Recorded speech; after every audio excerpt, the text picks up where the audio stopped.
দেখেন তরমুজের মতন এখন দেখেন আবার একেবারে প্রতিটা ঘরে তাল ভরা। তাই আল্লাহর কোন নিয়ামতটাকে আপনি অস্বীকার করবেন? দেখেন কত সুন্দর সুন্দর তাল, সিজনাল একটা ফল। তাল কিন্তু একেবারে একটা সুস্বাদু একটা খাবার।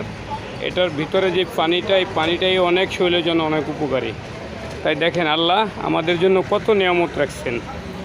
একেবারে তরমুজ শেষ, এখন গরমের ভিতরে এই তালের যে ভিতরে পানিটা, সেটা কিন্তু আমাদের জন্য অনেক উপকার। তাই সিজনাল ফল, এটা আপনারা সবাই খাবেন।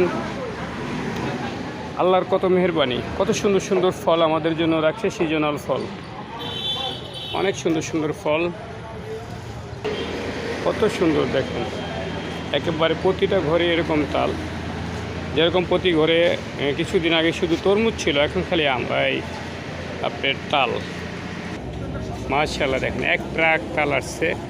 আগে প্রতিটা ঘরেই দেখতাম আমরা তরমুজ, আল্লাহ নামলে এখন আল্লাহ আমাদেরকে আবার তাল খাওয়াইবে। কারণ প্রতিটা ঘরেই এখন তালের বিচি পাওয়া যায়। আর তাল কিন্তু একটা মেডিসিন মুক্ত খাবার, সবাই আপনারা খেতে পারবেন। এটার পানিটা অনেক উপকারী।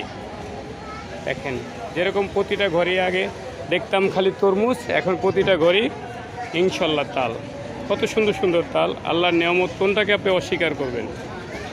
আল্লাহ আমাদের জন্য কত কিছু না রাখছে খাবারের জন্য। পুরো যাত্রাবাড়ি এখন যেই ঘরে দেখবেন শুধু তাল তাল। তাল কিন্তু অনেক সুন্দর একটা খাবার, গরমের জন্য এটার পানি অনেক উপকার। তালের যে ভিতরে যে পানিটা, এটা যে কত উপকার শরীরের জন্য। তাই আল্লাহ এক একটা ফল এক একটা সিজনে রাখছে। যেমন এখন তরমুজ শেষ, এই তালের বিচি, এটার যে পানিটা যে শরীরের জন্য কত উপকার। এই রৌদের ভিতরে তালের শ্বাসের পানিটা যেমন স্যালাইনের চেয়েও বেশি উপকার এই তালের শ্বাসের পানি। তাই আপনারা তাল খাবেন, তালের শ্বাসটা কিনা খাবেন, খুবই শরীরের জন্য উপকারী। আমার ভিডিওটা যদি ভালো লাগে আমার চ্যানেলটাকে সাবস্ক্রাইব করে দেবেন। আল্লাহ হাফেজ।